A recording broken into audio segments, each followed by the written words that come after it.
Bonjour à tous, bienvenue sur Battlezone. Voilà, donc aujourd'hui, vidéo sur la présentation de quel type d'aérographe choisir quand on commence l'aéro. Tout d'abord, avant de commencer, pense à t'abonner, ça va soutenir la chaîne et ça va nous aider à développer et puis à faire du meilleur contenu. Sachant que là, nous avons investi dans un micro, j'espère que eh bien, la qualité sera un peu meilleure au niveau du son, car j'avais quelques retours qui nous disaient que le son était mauvais et effectivement le son n'était pas bon. Voilà, ça c'était la petite aparté. Donc ça y est, c'est bon, t'es abonné, on peut y aller. Alors c'est parti. Donc pour commencer à l'aéro, eh bien on va rentrer tout de suite dans le vif du sujet. Moi j'ai opté pour un modèle Fengda de chez Amazon. Et ce modèle-là, je l'ai depuis 3 ans maintenant, à peu près. Et hormis changer quelques buses éventuellement, c'est à peu près tout ce que j'ai fait dessus. Ce qu'il faut savoir quand tu débutes l'aéro, la difficulté c'est la dilution. Et pour ça prend du temps pour la maîtriser et ça se fait pas du jour au lendemain. Donc si tu investis dans un aérographe qui vaut plusieurs centaines d'euros, eh bien tu vas vite t'écurer parce que tu vas le bousiller.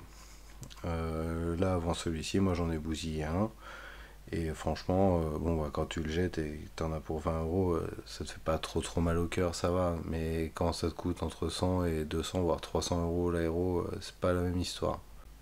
Donc ce qu'il faut, c'est qu'il te faut avec ça, il te faut un compresseur. Moi, j'avais acheté le kit à l'époque avec le compresseur en monocylindre.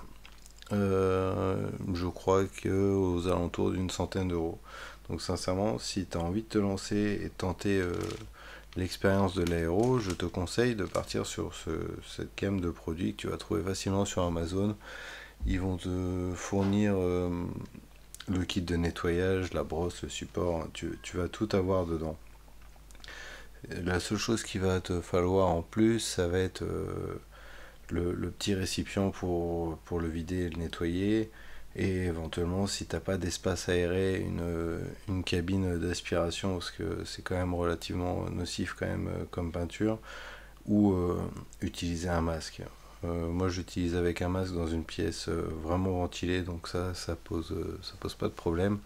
Mais par contre, toi, si tu es dans un espace un peu plus restreint, je te conseille d'investir quand même. Et ça, c'est peut-être pas la partie la plus donnée, mais sur une petite cabine d'aspiration.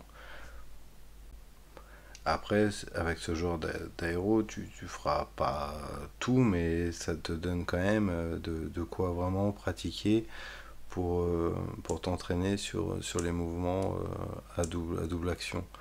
Voilà, c'est ça qui est intéressant de celui-ci, c'est que là, vous envoyez l'air et après, en fonction de l'impulsion que tu donnes, tu envoies de la peinture. Et ce geste-là, il n'est pas évident à maîtriser au début. Et c'est ça qui fait que tu risques de le boucher et, et de galérer un peu, quoi. C'est normal.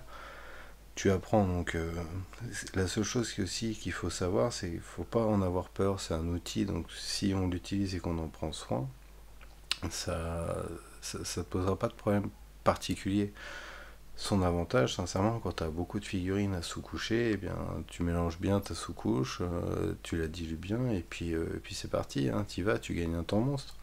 Après, tu fais ton pré-éclairci, et puis ça roule. Hein. Sincèrement, hein, c'est top, faut pas avoir peur de se lancer. Donc voilà, pour ma part, j'en suis très content. Je suis en buse de 0,5 pour la sous-couche, et puis après, je pars en 0,3. Majoritairement après 0,2 quelquefois, mais pour l'instant j'ai pas encore la maîtrise suffisante pour me permettre de descendre en dessous, mais voilà, donc voilà, t'as mon avis, pars sur un modèle vraiment bas de gamme, n'aie pas peur, ça fonctionne très bien, il faut vraiment que tu le prennes en double action, parce qu'il y en a d'autres, tu dois avoir du simple action je crois, et puis avec le godet qui va bien, j'ai pas opté pour les godets qui s'étachent, moi ça m'inspirait pas trop. Et puis t'as toutes les cartes en main. Donc voilà.